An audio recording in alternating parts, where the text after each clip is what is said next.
नमस्कार, एपी सेन्टरमा स्वागत छ। म समा थापा। कोरोना संक्रमण तीव्र बढ्ने क्रममा छ। काठमाडौँमा मात्रै 60% भन्दा बढी संक्रमित भेटिन थालेका छन्। कोरोनालाई लिएर आशंका, भ्रम, डर, त्रास व्यापक छ। कतिपय हल्लाले मानिसलाई दिग्भ्रमित पनि पारिरहेको छ। दशैं नजिकिँदैछ, आवश्यक सावधानी नअपनाउने हो भने स्थिति काबुबाट बाहिर जाने भनेर स्वास्थ्यकर्मीहरू भनिरहेका छन्। कोरोना रोकथामका लागि सरकारले भने खासै प्रयास गरेको देखिएको छैन। आम जनता पनि भिडभाडमा बिना सावधानी हिँडिरहेका छन्। अब कोरोना समुदायमा पुरै फैलिसकेको छ भनेर भनिरहँदा अब के गर्ने? सरकार के गरिरहेको छ? हामी आफू कसरी बस्ने? परिवारका कसैलाई कोरोना छ भने कसरी सावधानी अपनाउने? तिनको ख्याल राख्नका लागि के गरिनुपर्छ? कोरोना लागिसकेकाले आफ्नो ख्याल कसरी राख्ने? यी निकै महत्त्वपूर्ण र हामीले वास्ता नगरेका विषयमा आज जानकारी लिने प्रयास गर्नेछौँ। र यसका लागि हामीसँग हुनुहुन्छ डाक्टर शेरबहादुर पुन। उहाँ टेकु अस्पतालका कोअर्डिनेटर हुनुहुन्छ, क्लिनिकल रिसर्च युनिटका। स्वागत छ डाक्टर पुन एपी सेन्टरमा। धन्यवाद। नमस्ते। नमस्कार। पहिला सुरुमा बताइदिनुहोस्, कोरोना अब चौथो चरणमा प्रवेश गर्यो, तेस्रो चरणको अन्तिममा भनेर विभिन्न कुरा आइरहेको छ। आजको समयमा कोरोना कुन तहमा छ नेपालमा? तहको बारेमा सायद यो अलिकति बस चाहिँ आइरहेको छ, जसमध्येमा चाहिँ विज्ञहरूको अलिकति भनाइ र सम्बन्धित निकाय मन्त्रालयको अलिक फरक छ। अब मन्त्रालयबाट चाहिँ अब आधिकारिक त्यसको पुष्टि गर्नुपर्ने हुन्छ। त्यसले गर्दाखेरि चाहिँ मेरो एउटा के थियो सुझाव भन्दा पहिलेदेखि भन्दै आएको चाहिँ हामी छौँ कुन चरणमा, किनभने क्लस्टर अफ केसेस त भनिरहेछ। So cluster of cases everywhere, होइन, यो हो के त भन्ने कुराहरू त्यसलाई चाहिँ क्लियर अप गर्ने पर्ने हुन्छ। अदरवाइज हामीहरू जो जति पनि बिरामीहरू हेर्छौँ, थर्ड जुन स्टेज फेज जे भनौँ, त्यो चाहिँ कम्युनिटी लेभलको जुन छ त्यसको अलिकति डेफिनेसन हेर्नु होला। स्रोत थाहा छैन पहिलो कुरो, अनि अत्याधिक मात्रामा अचानक धेरै केसहरू बढेको छ भने त्यसलाई थर्ड फेज भनिन्छ। फोर्थमा त एपिडेमिक जताततै छ भन्ने कुरा आउँछ। अब अहिले जति पनि यो जुन एउटा खबर इन्फर्मेसन जति पनि आइरहेछ त्यसले चाहिँ त्यो सङ्केत गर्छ, बट वी स्टिल एपिडेमिकको महामारीतर्फको त्यो सङ्केत गरिरहेकै छ। तर पनि अब हामीले जहिले पनि आधिकारिक कुराहरू सुन्नुपर्ने हुन्छ, अथवा त्यसलाई चाहिँ प्रुफ होस् भन्ने कुरा हुन्छ। त्यो चाहिँ अब मैले पनि पहिलेदेखि भनेको त्यसको लागि चाहिँ त्यो जुन टेस्टिङको दायराबाट, किन भन्दा हामीले यतिकै भन्न त गाह्रो छ, किन भन्दाखेरि यो कोही मान्छेलाई कन्फर्म हो भन्नको लागि चाहिँ टेस्ट नगरिकन हुँदैन। त्यो टेस्टको दायरा बढाएर चाहिँ त्यसको चाहिँ आधिकारिकता पुष्टि गर्न पाएको भए अनि स्ट्राटेजी, अब त्यसपछि चाहिँ रणनीति कस्तो बनाउने भन्ने कुरा आउँछ। त्यो रणनीति बनाउनलाई सजिलो हुन्थ्यो भने सायद मैले यो धेरै हप्ता अगाडिदेखि भन्दै आएको पनि हो। त्यो बनाएको भए अहिलेसम्ममा एउटा एक प्रकारको छुट्टै रणनीति बनिसक्थ्यो कि भन्ने चाहिँ एउटा छ। एउटा चिकित्सक भएको नाताले अनि हाम्रो अरू जुन विज्ञ साथीभाइहरू हुनुहुन्छ उहाँहरूको हामीले हेर्दाखेरि चाहिँ प्रशस्त उदाहरण त छ, नभएको होइन।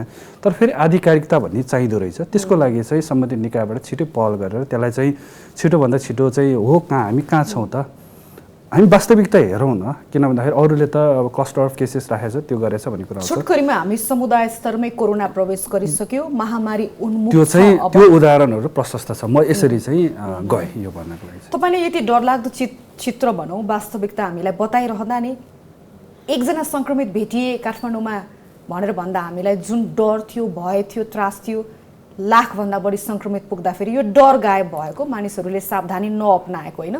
दुईवटा विचार देखिएको छ कोरोना सम्बन्धी। एउटाले चाहिँ यो केही होइन, मास्क नलाए पनि हुन्छ, जे गरे पनि हुन्छ भन्ने। अर्को चाहिँ फेरि एकदमै डर र त्रासका बीच घरमा नै खुम्चिएर बस्ने नि।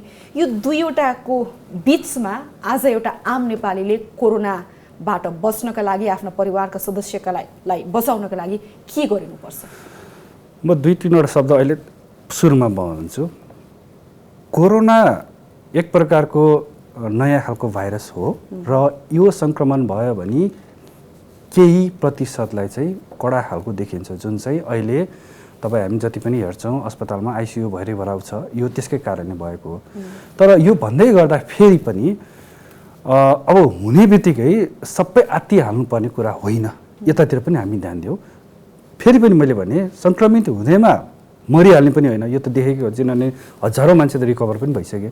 तर यो भन्दै गर्दाखेरि जुन एउटा 3-4% जुन कुरा छ हेर्दा एकदम सानो देखिन्छ, तर त्यहाँभित्र को पर्छ 1 2 3 4 नम्बरको को पर्छ भन्ने थाहा हुँदैन।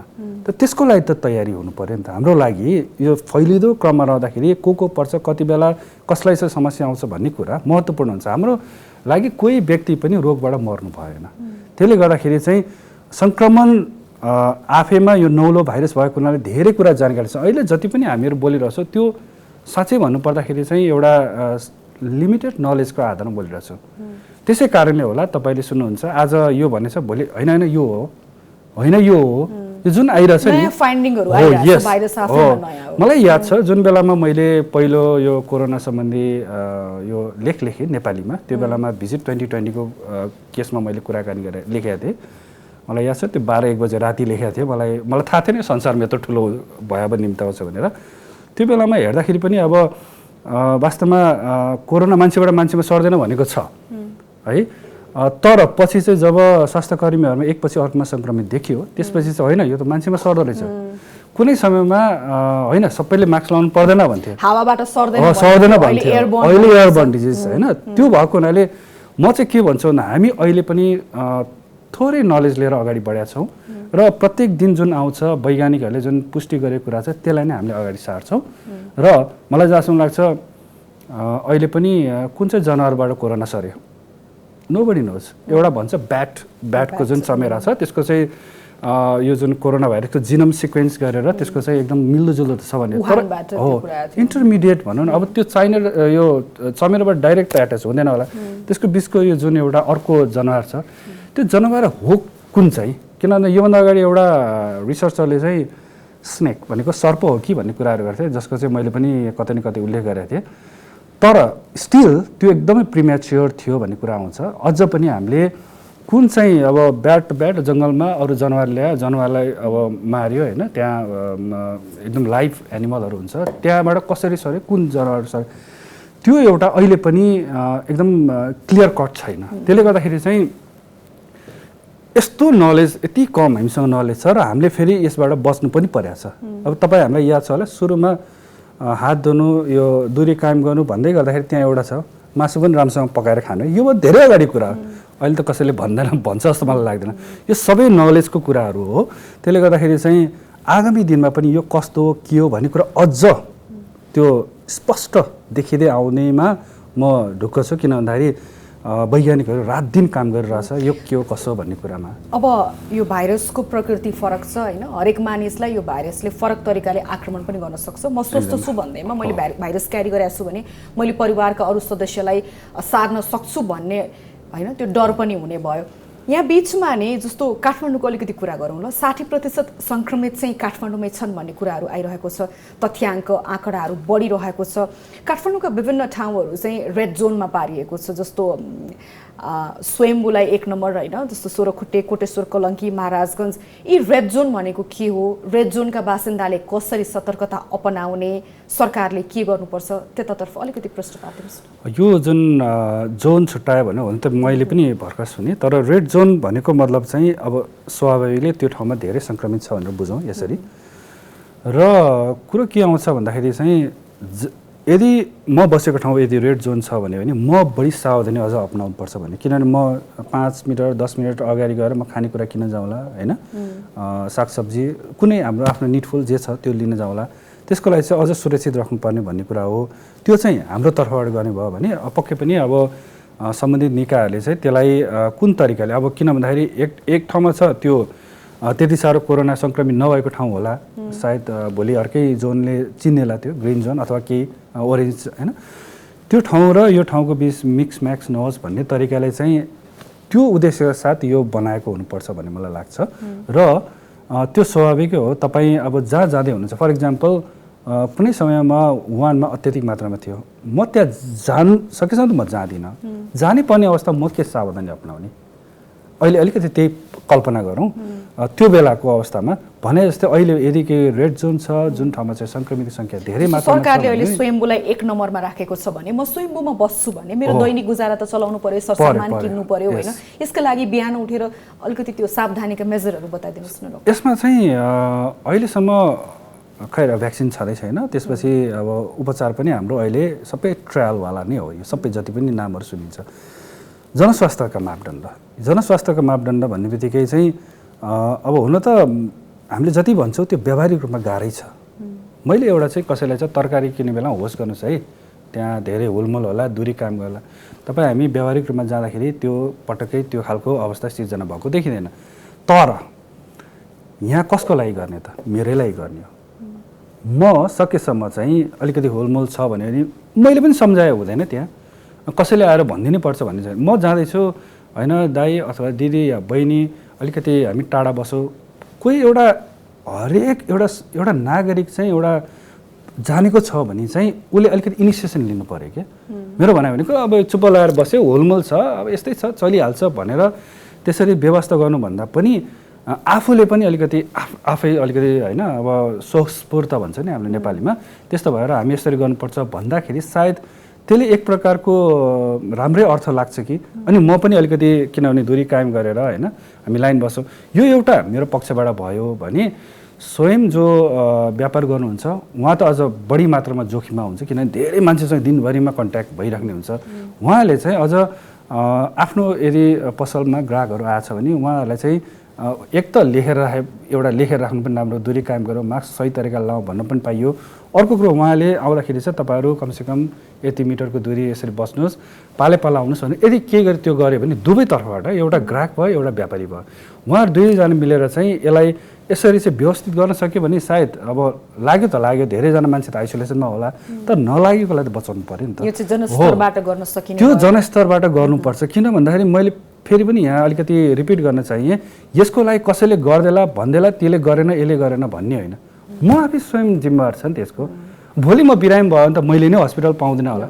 महामारीसँग जुझ्नको लागि त एउटा कलेक्टिभ प्रयास चाहियो, एकदमै चाहिन्छ। यहाँ हामी स्तरबाट भयो अनि सरकारले नि यो रेड जोन भनेर छुट्याइसकेपछि उसले पनि त ती रेड जोनमा सावधानी अपनाउनु पर्ने, मानिसहरूलाई के गर्ने अथवा त्यहाँ त्यो चाहिन्छ, त्यो त केही पनि गरेको देखिन्छ, त्यो गर्नुपर्छ। म फेरि पनि भने त्यही कारणले गर्दाखेरि कता जस्तो धेरै मान्छेमा चाहिँ एउटा भनौँ न कन्भिन्सिङ भन्छौँ नि हामीले कसरी मान्छेले, किन भन्दाखेरि अहिलेको जति पनि मैले देख्छु उहाँहरूले चाहिँ उहाँलाई थाहा छ मास्क लगाउनुपर्छ, दूरी कायम गर्नुपर्छ, हात साबुन पानी धुनुपर्छ। फेरि पनि अस्ति स्वास्थ्य मन्त्रालयको एउटा सानो उसमा हेर्दाखेरि लगभग 50% काठमाडौँमा हात धुँदैन। अब त्यसको विभिन्न पाटोहरू होला, कसैले चाहिँ कहाँ पानी छ र भन्ला के भन्ला, यो त हाम्रो लागि चाहिएको नि। मलाई पानी मेरो अगाडि ल्याइदिनु पर्ने, साबुन पनि मेरो अगाडि भएपछि मात्र म त जानै पर्छ।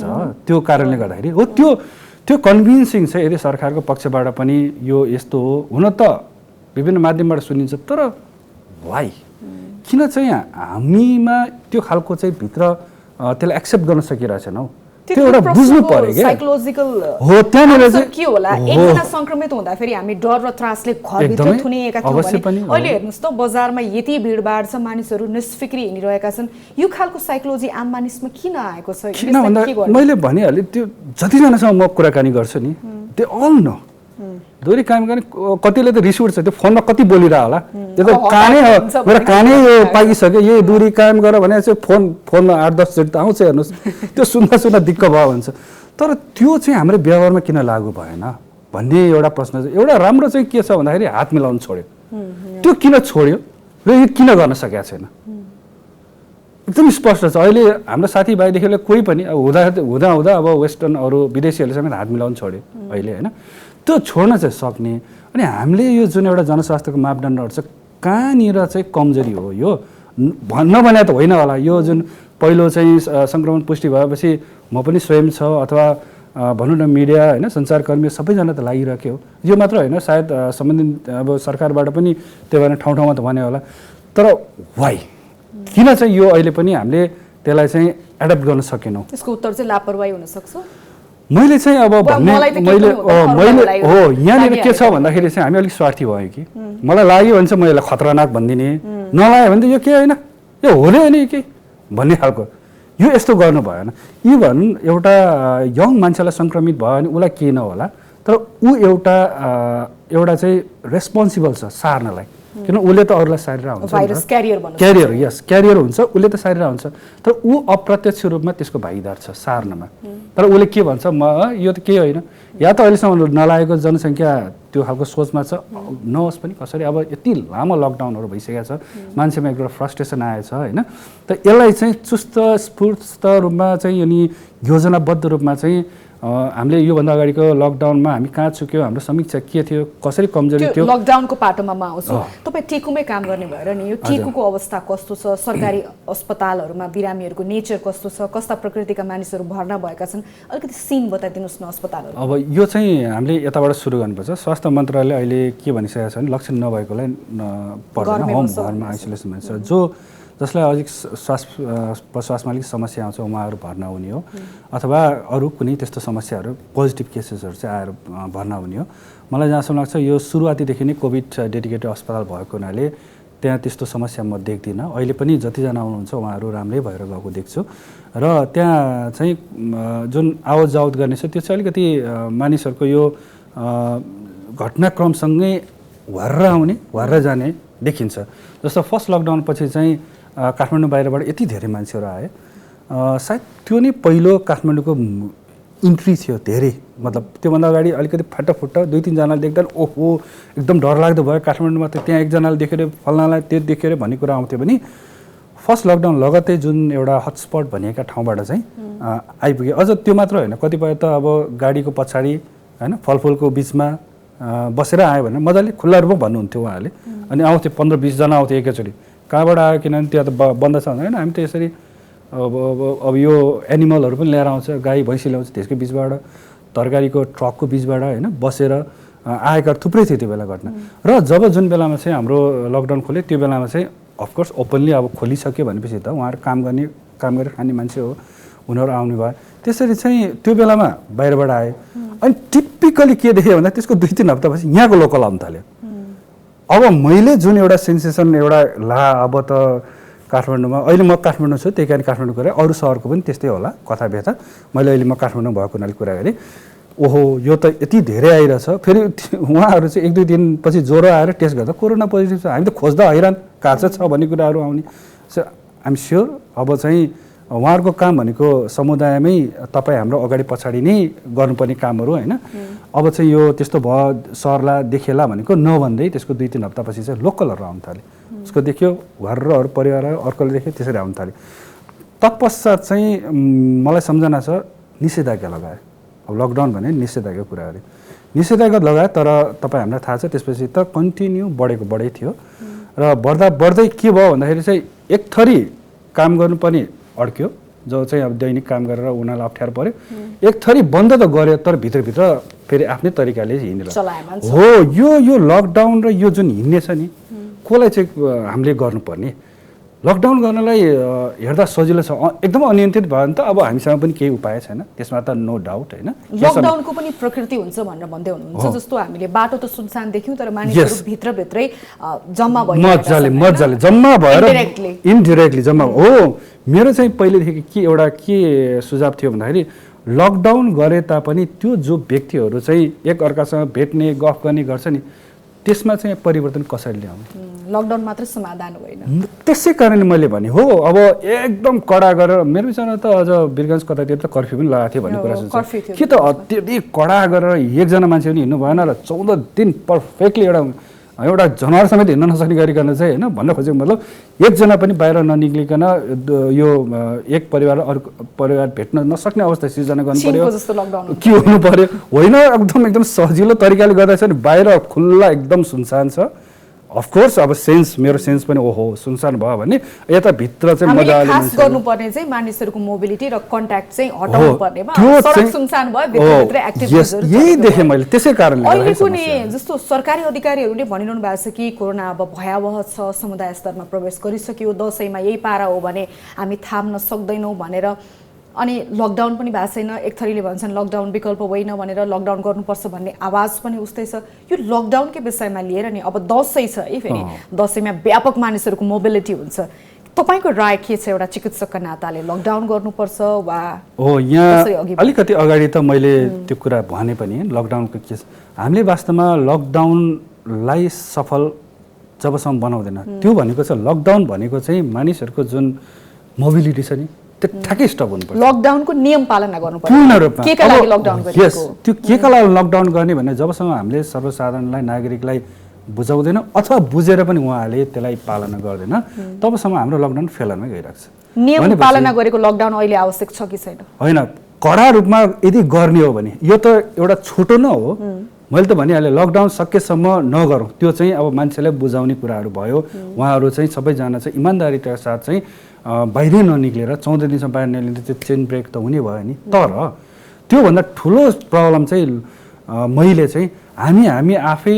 बिच नै यसलाई चाहिँ सिरियसली भनौँ न एकदमै लिएको नदेख्ने के यो पहिलाको पनि अलिकति बरु शान्त थियो मैले त्यस्तै देख्छु मैले त्यो बेलामा एउटा आशाको किरण पनि देख्यो भनेर त्यो खालको एउटा अभिव्यक्त पनि लेखेँ होइन तर सेकेन्ड जुन निषेधाज्ञा भनेर भन्यो त्यो बेलामा चाहिँ मैले चाहिँ जहाँ पनि देख्थेँ मान्छेहरू होइन त्यो भित्र गलीमा बाहिर नदेखे अहिले हामी कहाँ चुकिरहेको छौँ त्यो बेलामा मास्क पनि कस्तो भन्दाखेरि पुलिसदेखि पनि झोलाबाट निकालेर लाउने त्यसपछि बन्द गर्ने एनिवे त्यो देखिन्थ्यो त्यसै कारण मैले के भने भन्दाखेरि जबसम्म हामी सुध्रिँदैनौँ 6 महिना लकडाउन गर्नुहोस् हामी यस्तै तरिकाले हिँड्ने हो बिहान मर्निङ वाक गर्ने बेलुकी इभिनिङ वाक गर्ने अनि नेपालको जुन एउटा नाकाबाट छिर्ने एउटा भनौँ न थानकोटमा त भनेको छ तर अर्को ठाउँबाट पनि मान्छे आउने कि त अर्को जिल्लाबाटै आउन दिनु भएन अब उहाँ यहाँसम्म आएपछि उता लुकी छिपी त आउने नै भयो नि यहाँसम्म आएपछि त्यो खालको समस्याको समाधान गरेन भने चाहिँ हाम्रो यो जुन लकडाउन गरेको छ जुन वास्तविक लकडाउन चाहिएको थियो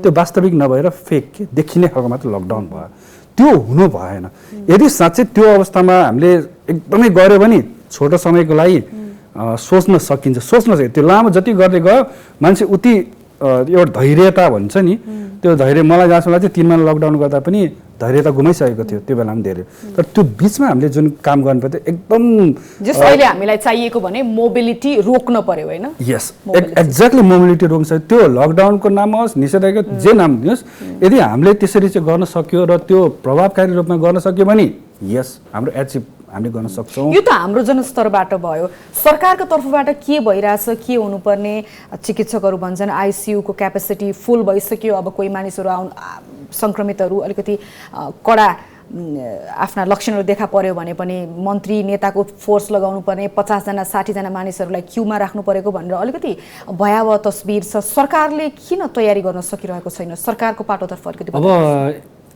अहिलेसम्म त हामीले गएको पाटो भने अब हामी अहिले करेन्ट सिचुएसनमा आयो यो टक अब कुरा चाहिँ भनेको मतलब जुन अहिले मानिसहरू चाहिँ लक्षणसहित अब आइसियु भेन्टिलेटरहरू खोजिरहेका छन् होइन आइसियु भनौँ भेन्टिलेटर त त्यो आइसियुमै हामीले यो गर्ने म्यानेज गर्ने हो त्यो अहिले नरहेको अवस्था पक्कै पनि हो किन भन्दाखेरि मैले पनि त्यहाँ देख्छु कतिपयलाई चाहिँ फर्काउनु पर्ने अनि अरू ठाउँमा पुगेको र स्वयं बिरामीको मान्छेहरूले पनि कहिलेकाहीँ फोनमा कहीँ पाएको छैन कसरी जाने कहाँ जाने भन्ने कुराहरू पनि गरिराख्नु भएको छ होइन त्यसले चाहिँ एक प्रकारको सिनारी देखाइसकेको छ अब चाहिँ यो लगभग समस्या अलिकति बल्झिरहेको छ भन्ने कुरा देखाउँछ मैले चाहिँ यहाँनिर एउटा आफ्नो पर्सनल भ्यू राख्नु खोजेँ अब अहिले मलाई जहाँसम्म लाग्छ आइसियुलाई रातारात हजारौँ थपेर भेन्टिलेटरहरू जम्मा गरेर त्यसको लागि स्पेसल चाहिन्छ आइसियु भनेको चाहिँ यतिकै हुँदैन एउटा स्पेसल ठाउँ नै हो सेटअप चाहिन्छ त्यो गर्नुभन्दा पनि मैले अक्सिजन थेरापीमा बढी जोड दिन खोजेँ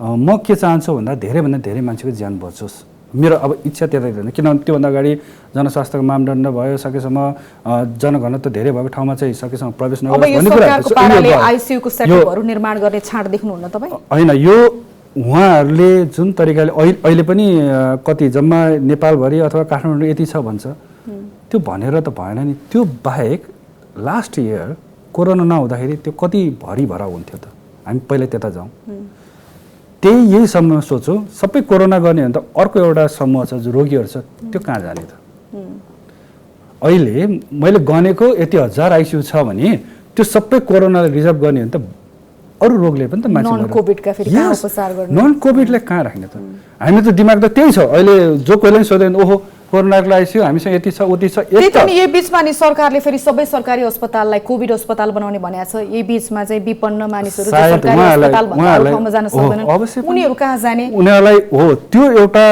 एउटा वैकल्पिक चाहिन्छ कि उपाय चाहिन्छ मैले भन्न खोजेको त्यो अहिले यति हजार भेन्टिलेटर र आइसियु छ भनेर भन्ने नि त्यो त सिधा हाम्रो दिमागमा के आयो भन्दा त्यो कोरोना अब लास्ट इयर यही समयमा के को बिरामी हुन्थ्यो सायद ट्रमा मतलब लडेर होइन त्यो घाइते भएकादेखि लिएर अझ गर्भवती महिलाहरू कतिले सुत्केरीहरूलाई चाहिन सक्ला मतलब जो कम्प्लिकेसनमा गए भन्न खोजेको मैले अरू विभिन्न सर्जरीहरू हुन्छ होइन अथवा बाहिरी यो जुन ट्राफिक एक्सिडेन्टहरू भयो उहाँहरू चाहिँ के गर्ने त अहिले जुन सोचेका छौँ सबैको दिमाग त्यहाँ छ मेरो भनाइ भनेको यो पक्षलाई चाहिँ के गर्ने आखिर त मर्ने त होइन पाएन भने त मर्छ नि त्यो कारणले गर्दाखेरि मृत्यु गर्नु पर्यो अनि त्यसमा चाहिँ अवश्य पनि अब सब सरकारीलाई कोभिड अस्पताल बनाउने बित्तिकै अब फेरि जो गरिब जो आर्थिक अवस्था अलिक कमजोर छ उहाँले के गर्ने भन्ने एउटा वैकल्पिक योतर्फ त सरकारले ध्यान दिएको जस्तो देखिँदैन तपाईँहरू पनि सरकारलाई सुझाउने ठाउँमा हुनुहुन्छ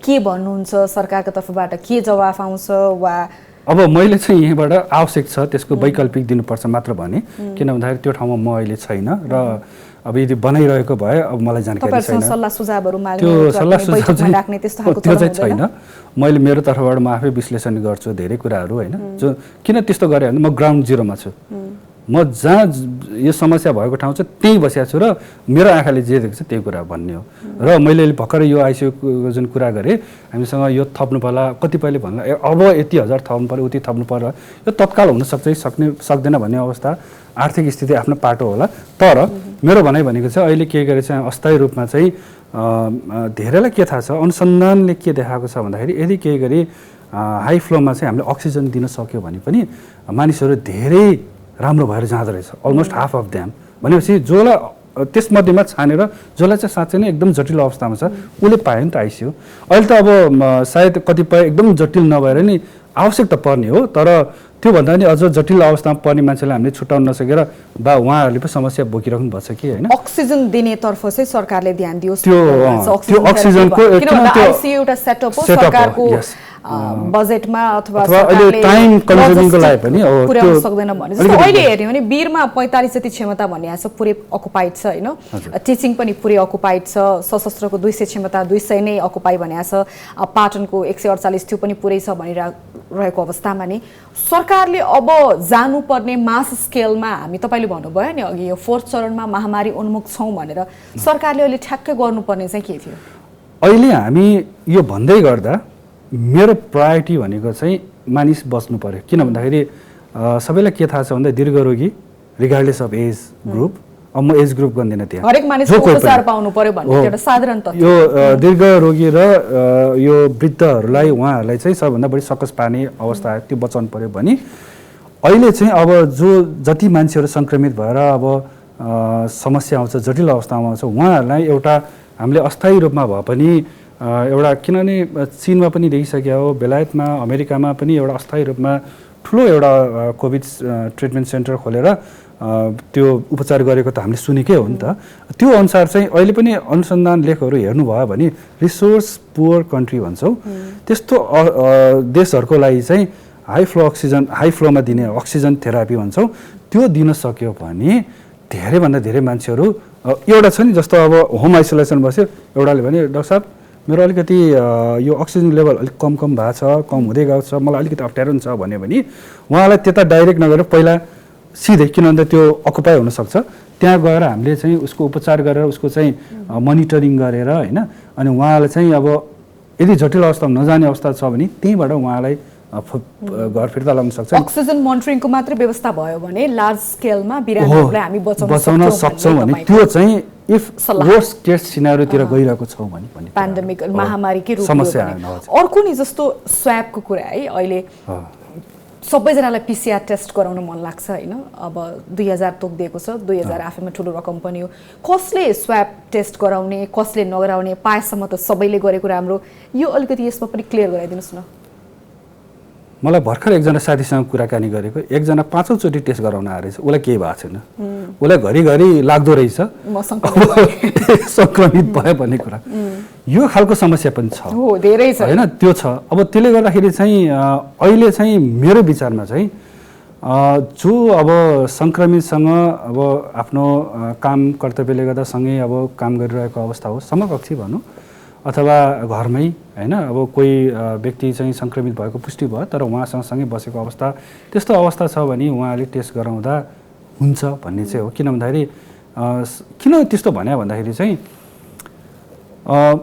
सबै परिवारमा सङ्क्रमित हुनैपर्छ भन्ने पनि छैन रहेछ भन्ने कुरा अनुसन्धानले देखाएको छ। त्यो भन्ने बित्तिकै हामी छुट्याउन पाइयो भन्ने कुरा, जो कोभिड र नन कोभिड घरभित्रै पनि छुट्याउन सकिन्छ, अथवा उहाँ घरभित्र होम आइसोलेसन नभए कहीँ न कहीँ अब सामुदायिक आइसोलेसनमा जाला, यो आफ्नो ठाउँमा छँदैछ।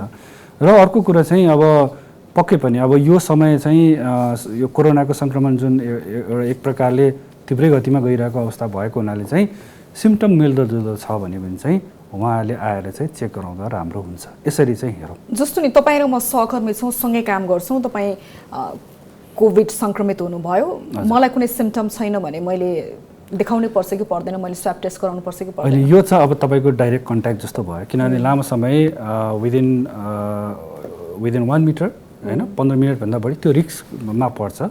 त्यो एउटा प्रोटोकलै छ। 15 मिनटभन्दा बढी आफ्नो काममा त्यो व्यस्त भयो, आम्ने सामने भयो भने चाहिँ त्यो सम्भावना रह्यो। अब यो यहाँनिर मात्र रहेन, जस्तो तपाईँ त यहाँ काम गर्ने ठाउँमा नै रह्यो, यहाँबाट त तपाईँ कहाँ जानुहुन्छ? फेरि घर जानुहुन्छ। घरमा को हुन्छ?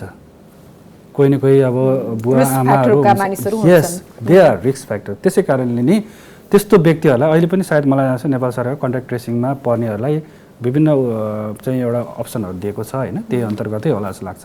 त्यहाँनिर पनि हेर्नु पर्यो। यदि म भनौँ अब म कहीँसँग त्यस्तो अब ननली भनौँ न, थाहा पाइ म त्यस्तो कन्ट्याक्ट छैन, त्यो छैन भने पनि धेरै सोच्नु हुँदैन, किनभने त्यो सोचेको मान्छे 5औँ पल्ट पनि आएको मैले अहिले पनि भने। अहिले त अब मान्छेहरू चाहिँ कस्तो छ भन्दाखेरि के पऱ्यो कि अब यसै पनि छँदैछ भन्यो, अनि एक हप्ता कता कता डुले नजानुहोस् है भन्यो, ऊ घुम्यो लखर लखर यता गयो उता गयो, मलाई भयो क्या हो, मेरो त घाँटी खसखसायो भने फेरि ऊ दौडेर आयो, फेरि गऱ्यो। रियल मान्छे जो साँच्चै नै बिरामी छ उसले नपाउने सम्भावना त्यसबाट हुन्छ। सकेसम्म टेस्टको दुरुपयोग नगरौँ हैन, त्यही हो मेरो भनाइ भनेको, टेस्टको दुरुपयोग नगरौँ। जसलाई आवश्यक छ उहाँले गर्यो भने चाहिँ कमसेकम हामीले बिरामी र त्यो बिचको छुट्याउन पनि पाइयो र उपचार गर्ने कि नगर्ने त्यो पनि। अर्को चाहिँ डाक्टर पूर्ण, अब अस्ति भर्खर सरकारको प्रवक्ताले चाहिँ बेहोस हुन लागेपछि वा बेहोस होला जस्तो भएपछि अस्पताल आउने भनेर भन्नुभयो होइन, लामो बहस चर्काचर्की हल्ला भयो। अस्पताल नै गएर कस्ता खालका सङ्क्रमित भर्ना हुने, कस्ता व्यक्तिहरू होम आइसोलेसनमा बस्दा हुन्छ, धेरै मानिसहरूमा कन्फ्युजन पाएँ कि मैले यसमा। यो सायद म दैनिक रूपमा दर्जनौँ मान्छेसँग कम्युनिकेसनमा हुन्छु, यो बारेमा यो प्रश्न नै एकदम सान्दर्भिक छ अहिलेको लागि, आजको मितिमा झन् र सायद भोलि पनि होला। कुरा कस्तो छ भन्दाखेरि चाहिँ यदि कोही व्यक्तिको, किनभने हामीले एउटा सल्लाह दिन्छौँ, सुझाव दिन्छौँ, तपाईँले चाहिँ पल्स अक्सिमिटर जुन चाहिँ औलामा राखेर हेर्ने गरिन्छ, त्यो तपाईँको शरीरको अक्सिजन लेभल के छ भनेर देखाउँछ। अनि केही गरी अब सासै फेर्न अप्ठ्यारो पर्यो त्यो अवस्था भयो भने पनि तपाईँहरू त्यहाँ बस्ने होइन, अक्सिजन लेभल कम भयो भने पनि। अनि कस्तो रहेछ भन्दाखेरि चाहिँ साइलेन्ट, कसैले साइलेन्ट भन्छ, कसैले ह्याप्पी हाइपोक्सिया भन्छ, जुन चाहिँ हेर्दा एकदम फ्रेस छ मान्छे तर उहाँको अक्सिजन लेभल घटिरहन्छ। त्यस्तो व्यक्तिसँग पनि मेरो भेट मतलब कुराकानी भएको छ, जो अल्टिमेटली गएर छिटो उपचार गर्नु परेको अवस्था थियो, इमर्जेन्सीमा जानु परेको थियो, पछि चाहिँ राम्रै भयो भनौँ। तर उहाँ राम्रोसँग खाइरहेको मतलब हिँडिरहेको मान्छे उहाँ बेहोस भएर लड्यो र पछि अक्सिजन लेभल हेर्दा धेरै कम भएर रहेछ भन्ने कुरा, जबकि त्यो बेलासम्म उसलाई त्यस्तो खासै फिल हुँदैन थियो। त्यस्ता खालका पनि हुने भएको हुनाले चाहिँ हामीले अब यदि जो कोही पनि घरमा होम आइसोलेसनमा बसिराख्नु भएको छ भने कमसेकम आफू रेडी चाहिँ हुनुपर्छ है, किनभने हामीले 14 दिनको एउटा जुन एउटा प्रोसेस हामीले भनेका छौँ, त्यो बेलामा चाहिँ दुईवटा कुरा हुन्छ। एउटा आफ्नो स्वास्थ्यको स्थिति के छ, त्यसलाई राम्रो गर्ने के छ भनेर हामी विचार गर्नुपर्छ भने, अर्को चाहिँ त्यहाँबाट अरूलाई सङ्क्रमण नहोस् भन्नको लागि पनि दुईवटा कुरा छ। समुदाय या आफ्नो परिवारलाई नहोस् भन्नलाई हामीले उहाँहरूलाई आइसोलेसनमा बस्नुहोस् भनेको। त्यसले गर्दाखेरि त्यो यदि त्यस्तो अवस्था आयो भने पक्कै पनि उहाँले चाहिँ अस्पताल कन्ट्याक्ट गरेर वा स्वास्थ्य केन्द्र कन्ट्याक्ट गरेर जानुपर्ने हुन्छ। होइन भने चाहिँ एक त लक्षण नभएका थुप्रै छन्, दोस्रो कुरो चाहिँ सामान्य ज्वरो छ, त्यही कारण हामीले नाप्नु हेर्नु भनेको कारण पनि त्यो। त्यसमा कुनै यस्तो अवस्थाहरू सिर्जना भयो भने चाहिँ घर नबस्ने त्यो बेलामा। यो ट्रेन कस्तो छ, तपाईँले पनि भन्नुभयो लक्षण भएका पनि छन्, लक्षण नभएका पनि छन् भनेर। अब बिल्कुलै लक्षण नभएकाहरू पनि संक्रमित छन्, कति छन् ती? त्यो चाहिँ युजली कन्ट्याक्ट ट्रेसिङमा भेट हुन्छ त्यस्ताहरू। अनि थाहा पाएपछि त हामीले अरूलाई सुझाव दिनै पर्छ कन्ट्याक्ट नहोस् भनेर। त्यसपछि पनि पहिलो लकडाउन पछिको मैले तथ्याङ्क हेर्दा 99.7% लक्षणविहीन तर पनि फैलिरहेको थियो। त्यो बेलामा त्यसरी नै फैलिएको थियो। अहिले पछिल्लो समयमा इफ आई एम नट रङ उपत्यका कुरा गर्दा नि झन्डै 35% को हाराहारीमा, यो मैले सरकारी संयन्त्रबाट कतै मैले पढेको सञ्चार माध्यममा आएको, झन्डै 35 देखि 40% को हाराहारीमा लक्षण देखिएको भन्ने कुराहरू छ। अब समस्या लक्षण देखेको भन्दा नदेखेकोबाट कम सर्ने त भनिएको छ। हो, यहाँनिर मलाई क्लियर गराइदिनुहोस् ल। लक्षण देखिएको छ भने उसले भाइरसको लोड बढी बोकेको छ, लक्षण नदेखिएकोले कम बोक्छ? होइन, त्यो पनि होइन। त्यसले अनुमान गर्न सकिन्छ भाइरल लोड बढी छ भने लक्षण छ, तर सबैमा हुँदैन। यो एउटा 2+2 4 लागु चाहिँ हुँदैन यसमा। तर यति हो कि भाइरल लोड बढी भयो अथवा जसले चाहिँ खोकिरहेछ होइन, उसले ज्वरो निकालेर छ भने उसले चाहिँ भाइरस बाहिर इन्भाइरोमेन्टमा बढी फ्याँक्छ भन्ने चाहिँ छ होइन। त्यसले गर्दाखेरि हामी अलिकति लक्षण भएकोलाई अलिक विशेष उहाँबाट अझ बढी सर्ने सम्भावना हुन्छ। यद्यपि लक्षण नभएकोले सार्दैन भन्ने चाहिँ होइन। बट इन्ट्रेस्टिङ कुरा चाहिँ के छ भन्दाखेरि चाहिँ मलाई जहाँसम्म याद छ, यो माघ महिनातिर पहिलो पुष्टि भएदेखि कोही मान्छे पनि तपाईँ हाम्रो अगाडि स्याक र सुक गरेर खोकी लागेको कोही देख्नै पाइँदैन। कसैले घाङ्ग गर्ने बित्तिकै भयो सबले हेरिहाल्छ त्यो व्यक्तिलाई, ए यसलाई के भयो, कतै कोरोना त होइन भनेर यो एक प्रकारको भन्ने चलन अहिले पनि चलिरहेछ। भनेपछि चाहिँ यसरी हेरौँ कि डाइरेक्ट त्यसरी नभए तापनि इन्डाइरेक्ट इन्भिजिबली होइन, मेबी एयरबोर्न पनि जसरी अघि हामीले कुरा पनि गऱ्यौँ, जस्तो हावाबाट सर्छ भन्ने कुराहरू पनि छ होइन, पर्याप्त मात्रामा भेन्टिलेसनको अवस्था नभएमा, या यो जुन टचहरू गरेर, हुन त अब टच गरेर पनि एकदम पर्याप्त सर्ने त होइन, तर पनि अब हामीहरूकोमा कतिपय मानिसहरूले अब थुक्ने विभिन्न छन् यस्तो कुराहरू, कतै न कतैबाट सरिरहेको भन्ने कुराहरू चाहिँ हामीले देख्न पाउँछौँ। अर्को नि डक्टर फोन मलाई सोध्न मन लागेको, जस्तो काठमाडौँमा त कन्जेस्टेड ठाउँमा बस्छन् होइन, गाउँमा अलिकति फराकिलो होला, अहिले काठमाडौँमा महामारीको रूप लिएला कि भन्ने यो ध्येयका साथ मैले राखेको प्रश्न नि, घरमा कोही सङ्क्रमित छन् भन्ने कसरी हेरचाह गर्ने, त्यो मानिसको बसोबास वा खानपिनको व्यवस्था अरू परिवारका सदस्यले कसरी मिलाउने? सबभन्दा एउटा कस्तो रहेछ अलिकति अभावमा कन्जेस्टेड ठाउँ छ भने त्यो यस्तो छ। अब यसमा चाहिँ सबभन्दा पहिला त अब सकेसम्म समुदायमा आइसोलेसन भयो भने राम्रो, किन कन्जेस्टेडको कुरा आयो, ठाउँ सानो छ भन्ने कुरा आयो। अब त्यो अवस्था यदि नरहेछ, हुनुपर्छ, भयो भने राम्रो छ पनि जस्तो लाग्छ, तर पर्याप्तको कुरा मात्र हो त्यहाँ। यदि त्यस्तो नरहेछ भने पनि घरमा उसलाई छुट्टै नै राख्नु। जस्तो हामीले एउटा यो जुन जनस्वास्थ्यको मापदण्ड, फेरि यो कुरा घुमी फेरि यहीँ नै आइपुग्छ, हामी 2-3 मिटरभन्दा टाढा नै हुनुपर्छ। सायद मलाई जहाँसम्म एउटा कोठामा त्यति त गर्न सकिन्छ जस्तो लाग्छ मलाई। र उहाँले चाहिँ मास्कहरू अनिवार्य लाउनु पर्ने हुन्छ, र त्यो कोठा चाहिँ यो जुन झ्यालहरू छ त्यो खुल्ला हुनुपर्ने हुन्छ, र उहाँले जुन प्रयोग गर्ने जुन सरसामान छ त्यो चाहिँ अर्को घरको परिवारको सदस्यले चाहिँ नछुने नचलाउने त्यति जेलसम्म, ऊ जबसम्म भाइरस फ्री हुँदैन। र पक्कै पनि अब बाथरुम प्रयोग गर्दा कति मिनटपछि कति समयपछि अरूले प्रयोग गर्न मिल्छ? कसैको घरमा त एउटा मात्रै बाथरुम हुन्छ नि। त्यसमा चाहिँ सकेसम्म जो व्यक्ति सङ्क्रमित हुनुहुन्छ उहाँले चाहिँ प्रयोग गरिसकेपछि सरसफाइ गर्नुहोस् भन्ने चाहिँ हाम्रो भनाइ हो। त्यो चाहिँ उहाँले गर्दाखेरि र अनि त्यसपछि मात्र अर्कोले प्रयोग गर्दा राम्रो हुन्छ। यद्यपि मैले चाहिँ पढ्न खासै पाएको छैन कि त्यस्तो टोइलेट र बाथरुमबाट नै आउटब्रेक भयो भन्ने कुरा त त्यस्तो मैले देखेन त पाएको छैन अनुसन्धानबाट। तर पनि हामीले हरेक कुरालाई चाहिँ अलिकति सतर्कताका साथ अपनाउनु पर्ने भएको हुनाले सङ्क्रमितै हो नि त। त्यसले गर्दाखेरि चाहिँ यदि प्रयोग गरेछ भने सो व्यक्तिले चाहिँ सफा गरेर छोडेपछि मात्र अर्को व्यक्तिले ठिकै छ उसले पनि सफा गर्छ भने राम्रै भयो होइन। अर्को चाहिँ पुनः सङ्क्रमणको दर कस्तो छ? धेरै मानिसहरूलाई दोहोरिरहेको पनि सुन्नमा आएको छ, यसको दर कति छ? यो कसैले एकचोटि भयो अब मलाई हुँदैन भने फेरि निष्क्रिय हिँडेको पनि देख्छु। हो, यो पछिल्लो समयमा चाहिँ अलिकति बहस, अलिकति वैज्ञानिकहरू बिच चासो आइपुगेको छ होइन, त्यो देखिन्छ। रिइन्फेक्सनको कुराहरू चाहिँ केही व्यक्तिहरूमा संसारमा भन्छ, अब नेपालमा पनि छैन त्यो आफ्नो ठाउँमा छ, तर त्यो पुष्टि भइसकेको त म देख्दिनँ। तर विदेशमा अहिले चाहिँ त्यो बारेमा वैज्ञानिकहरू बिच बहस छ। मैले अघि सुरुमा पनि भने हामीसँग कोरोना भाइरसको बारेमा जुन एउटा ज्ञान छ त्यो एकदमै लिमिट छ अहिले पनि। र त्यो यदि देखिरहेको अवस्था हो, वैज्ञानिक केस रिपोर्टहरू भइरहेछ भने त्यो सबैले चाहिँ नजिकबाट निहालिरहेछ। एजम्सन चाहिँ के गर्न सकिन्छ भन्दाखेरि हामीहरूको जुन एउटा एन्टिबडी बन्छ नि रोगसँग लड्ने, त्यो चाहिँ धेरै लामो समय हुँदैन कि भन्ने कुराहरू आएको हुनाले रिइन्फेक्सन हुनसक्छ कि। पहिला चाहिँ पश्चिमा देशहरू जो धनी देशहरू थियो उहाँले चाहिँ इम्युनिटी पासपोर्ट भन्ने छ कि जसलाई भयो उसलाई चाहिँ एउटा कार्ड दिने, ऊ चाहिँ आफ्नो काममा जान सक्ने, निष्फिक्री भन्ने कुरा थियो, जसलाई चाहिँ अब WHO लगायत अरूहरूले चाहिँ होइन अझ पनि अनुसन्धान भइसकेको छैन, यो बारेमा के हुन्छ थाहा छैन भन्दै गर्दाखेरि चाहिँ यस्ता खालको रिपोर्टहरू पनि आइपुगेको छ। त्यसले गर्दाखेरि आगामी दिनहरूमा साँच्चै नै यो रिइन्फेक्सन भएर धमाधम आउने अवस्था के कस्तो छ भन्नको लागि चाहिँ केही समय हेर्नुपर्ने हुन्छ। यद्यपि जुन एउटा अनुसन्धानले आइसकेको छ त्यसलाई चाहिँ हामीले नजरअन्दाज चाहिँ गर्नु हुँदैन भन्ने। अर्को चाहिँ यो पोस्ट कोभिड सिम्पटमहरू, धेरै मानिसहरूले थकान महसुस गरेको, अझै पनि श्वास फेर्न गाह्रो भएको भन्ने खालका कम्प्लेनहरू गरिरहेका छन् कि दीर्घकालीन रूपमै फोक्सोलाई असर गर्छ भन्ने कुराहरू पनि आइरहेको छ।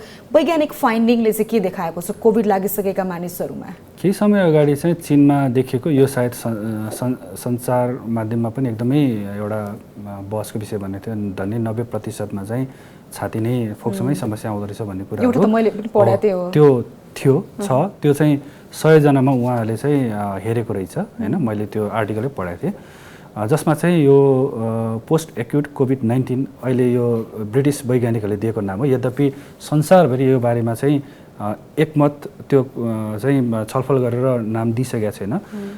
यसलाई चाहिँ अझ क्याजुअली भन्नु पर्दाखेरि चाहिँ लङ कोभिडको नामले बढी चिनिने गरिन्छ। त्यो चाहिँ निरन्तर लिन्जरिङ गरिरहेको होइन, समस्या आइरहेको स्वास्थ्यमा, भाइरस फ्री भइसक्यो त्यही पनि समस्या आइरहेछ भन्ने कुरा हो। त्यो सुरुमा कसैले पनि पत्याउँदैन थियो अरे, मैले पढ्दाखेरि चाहिँ होइन त ठिक भइसकेछ यस्तो पनि हुन्छ र भनेर विदेशमा जो अब युरोप अमेरिकातिर त्यो त्यति साह्रो एक्सेप्ट गर्दैन थियो डक्टरले। पछि अहिले चाहिँ बिस्तारै त्यसलाई चाहिँ रेकग्नाइज गर्न थालेछ भन्ने कुरा आएको छ। अब त्यो हेर्दै गर्दाखेरि म स्वयंले पनि केही व्यक्तिहरूमा चाहिँ यो कोरोना सङ्क्रमणबाट मुक्त भइसक्यो भनेर घोषणा गरिसकेपछि अथवा कोरोना नेगेटिभ फ्री भइसकेपछि पनि त्यो समस्या आएकोसँग मैले नजिकबाट उहाँहरूसँग चाहिँ अन्तर्क्रिया गर्ने मौका पाइरहेको छु र उहाँहरूको भनाइअनुसार चाहिँ अब शरीर भित्रबाट ताते जस्तो हुने, ज्वरो नदेखिने, सास फेर्न अलिकति गाह्रो हुने, छाती भारी हुने अनि निन्द्रा नलाग्ने, यस्तो कुराहरूको अहिले चाहिँ बिस्तारो देखिँदै आएको छ। अब यो जुन अहिले नाम त दिइसकेको छ तर अहिले ब्रिटिस वैज्ञानिकहरूले चाहिँ पोस्ट एक्युट कोभिड-19 को नाम जुन दिइरहेको छ भनेपछि एल्सेक्राइड नगरौँ, कोभिड सकिसकेपछि पनि त्यहाँ धेरै रिस्कहरू बाँकी नै हुन्छ। हुन त सबैलाई हुन्छ भन्ने त छैन, तर चान्सेस चाहिँ छ। त्यो चाहिँ मैले बिस्तारै देख्दै आएको पनि छु। अर्को नि अब दसैँ आउँदैछ होइन, धेरै मानिसहरू भ्यालीबाट बाहिर जाने ट्रेन्ड पनि सुरु होला। यो पालिको दसैँ कसरी मनाउनु पर्ला एउटा चिकित्सकका नाताले हामी सबैलाई सावधानीका लागि के उपाय अपनाउनु पर्छ भनिदिनुहोस् न। पहिलो कुरा सकेसम्म नमनाऊ, म फर्स्ट त्यतैबाट जान्छु। टिकै नलाउने सकेसम्म। अब मैले त्यो कुरा गरेँ होइन, किन भन्दाखेरि हाम्रो अवस्था पनि त हेर्नु पऱ्यो, स्वास्थ्यको अवस्था हेर्नु पऱ्यो। दोस्रो कुरो, यदि मनाउनु पर्ने अवस्था अब कतिपय त अब के भने अब जनस्वास्थ्यको मापदण्ड पालना गरौँ भन्दा त गरेको छैन अहिलेसम्म भनेपछि अब सायद अब यो एउटा रीतिरिवाज संस्कृति यो सबैसँग एउटा एक प्रकारको भावनात्मक सम्बन्ध कुराहरू विभिन्न होला। यदि त्यस्तो गर्ने हो भने चाहिँ फरक ढङ्गले मनाऊ भन्छु मैले। अब फरक ढङ्ग भन्नाले के हो त भन्ने प्रश्न आउँछ। अहिले सरस्वती पहिला हामीले विगतका कुरा गरौँ, हामीले चाहिँ एउटा दसैँको चाहिँ साइट निकाल्छौँ, सकेसम्म साइटमै सबैजना दौडादौड गरेर लाउनु जान्छ पहिलो कुरो। दोस्रो कुरो चाहिँ त्यो एउटा बन्द कोठा जस्तोमा हुन्छ, किनभने सिनियर सिटिजनसँग चाहिँ टिका लाउने हुन्छ, सामान्यतया मैले देखेको हाम्रो त्यसरी हुन्छ। त्यसपछि चाहिँ दसैँ भनेको चाहिँ मासुको या खानपानको चाड भन्ने गरिरहेको छ, त्यो भनेको सबैजना जम्मा भएर रमाइलो गरेर पकाएर खाने भयो। त्यसपछि अब रमाइलो गर्ने चाड हो भनेको तास खेलेर आफ्नो लागि रमाइलो, आफ्नो पारिवारिक र अरू विभिन्न खेलहरू खेल्नलाई, त्यो पनि एउटा ग्रुपभित्र हुन्छ। यसलाई नै फरक शैली ठ्याक्क अपोजिट तरिकाले मनाऊ भनेको मतलब चाहिँ पहिलो कुरो त्यही साइड छ भने सबै दगुर गरेर नजाउँ। यदि मनाउने हो भने चाहिँ एउटा टाइम टेबल व्यवस्थित रूपमा को आउने त्यसलाई चाहिँ केही समयको अन्तरालमा बोलाउँ।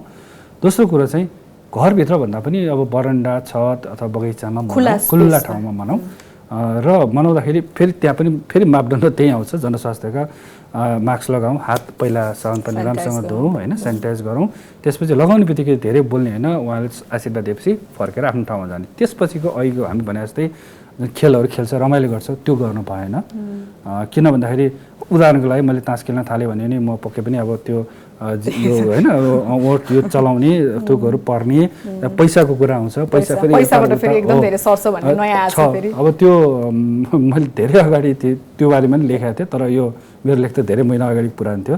सम्भावित मैले जुन बेला लेखेको थिएँ त्यो बेलामा ट्विट गर्दाखेरि चाहिँ त्यसको 3 दिनपछि चाहिँ चीनको सेन्ट्रल ब्याङ्कले त्यो सबै नोट नै थुतेर उहाँहरूले चाहिँ त्यसलाई पनि जलायो अथवा उ गर्यो भन्ने कुरा आएको थियो। त्यसपछि चाहिँ WHO ले पनि सम्भावना छ भन्ने कुरा त्यो पैसा र मोबाइलको स्क्रिन चाहिँ धेरै नै हो। त्यो कारणले गर्दाखेरि चाहिँ सकेसम्म चाहिँ त्यो एउटा हाम्रो चाड न हो, रमाइलो गर्ने खाने भएको हुनाले चाहिँ त्यसलाई फरक ढङ्गले आखिर आशीर्वाद लिनु न हो। अवश्य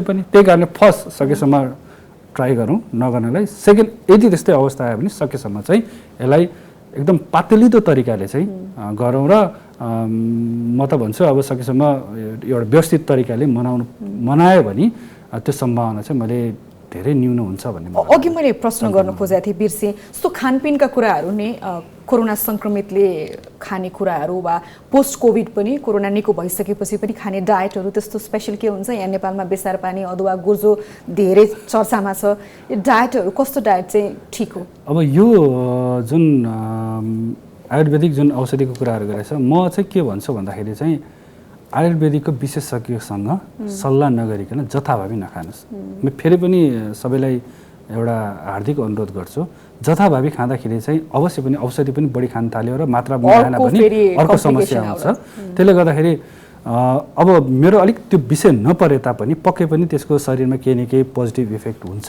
त्यो सबैलाई थाहा भएको कुरा हो। र म चाहिँ सो सम्बन्धी विशेषज्ञसँग चाहिँ सरसल्लाह लिएर के कस्तो तरिकाले खाने हो भनेर चाहिँ त्यो सल्लाह लिएर मात्र मात्रा मिलाएर यदि लिने हो भने पनि त्यसरी लिनुहोस्।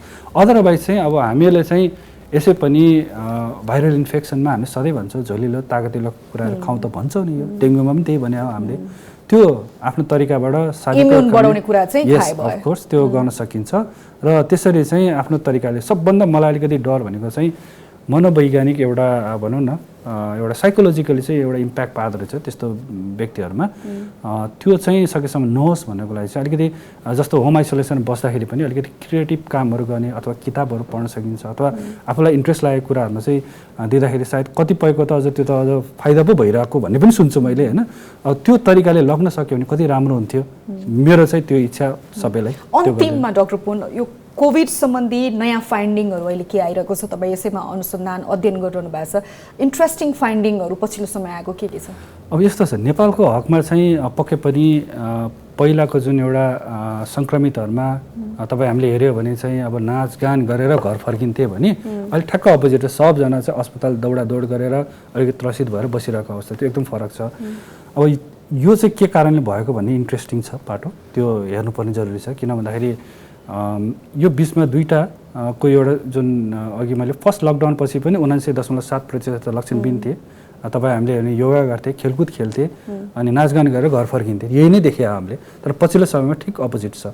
यो चाहिँ कहाँबाट के भइरहेछ भन्ने कुरा एउटा जान्न पायो भने त्यसले एक प्रकारको भविष्यमा चाहिँ औषधि र खोपको बारेमा पनि अलिकति अनुमान गर्न सकिन्थ्यो भन्ने। किन भन्दाखेरि यो यसरी आएको छ कि मानौँ कि अहिले कोरोना मात्र छ त बाँकी रोगहरू कहाँ गयो भन्ने मेरो प्रश्न हो। यो वेब यस्तो छ अहिले काठमाडौँ? होइन, अहिले तपाईँ हाम्रो हरेक मेरो कपाल कनाए पनि कतै के हो कि कोरोना हो कि जिउ चिलायो, जिउ हड्डी दुख्यो, आँखा दुख्यो, जे भने पनि। तर हाम्रो यो वर्षभरि जुन देखिने अरू रोगहरू छ नि, हुन त भन्ला म घरभित्रै थिएँ, त्यही कारणले फोहोर खानेकुरा खाएन, हेपाटाइटिस भएन, यो विभिन्न कुराहरू भएन। कोरोनाको त्रासले अरू रोग छोपेको पनि हुन्छ कतै हुन्छ कि भने जस्तो उदाहरणको लागि तपाईँ हामी घरभित्र लकडाउन भयो भने त त्यो लामखुट्टेलाई त के को लकडाउन, घरभित्रै टोक्ने हो नि त उसले त होइन। मैले भन्न खोजेँ यति हो कि अरू रोगहरूले त्यहाँ ओभरल्यापिङ सँगसँगै आएर चाहिँ त्यसमा पनि यो प्रमोट गरिरहेछ कि किन मलाई के थाहा छ भन्दाखेरि एउटा मैले कुरा गरेको थिएँ, ज्वरो आउने खोकी लाग्दाखेरि चाहिँ न त कोरोना न त फ्लू, दुवै नेगेटिभ छ धेरैमा, बिचमा के आइरहेछ त? हामीले जस्तो धेरै मान्छे खोकेर ज्वरो आएर टेस्ट गर्छ नेगेटिभ आयो, हामीले कहिले सोचेको छौँ त्यो हो के भनेर कसैले पनि सोधेको छैन। पोजिटिभ आयो भने मात्र एकदम खुसी या एकदम दुःखी देखिन्छ, तर त्यो नेगेटिभ आएपछि चाहिँ कसैले यसो सोचेर यो हो के त, अरू रोगको पनि लक्षण हो हुन सक्छ के हुन भन्ने तर्फ सक्छ पनि कि? ध्यान दिउँ है। किन कोरोना नभएको? मात्रै छैन, अरू हो, रोगका पनि सम्भावना छन्। त्यो बिचमा चाहिँ अहिले मैले यो किन के भइरहेछ भन्ने कुरा, यदि भाइरसकै जिनमा कुनै अन्तर आयो त लेट्स चाहिँ हामीले भन्न सक्छौँ भाइरसको केही म्युटेसन भएर आयो भने। यदि त्यो नरहेछ, सेम टु सेम पहिलाको र अहिलेको सेम टु सेम रहेछ भने त्यहाँ त अर्को थर्ड पनि होइन त्यो सङ्क्रमण कतै छ कि भन्ने कुराहरू र हामी त सबै डाक्टर पनि यति धेरै जानकारी दिनुभयो हामीलाई। समय र विचारका लागि धन्यवाद। हस्, धन्यवाद।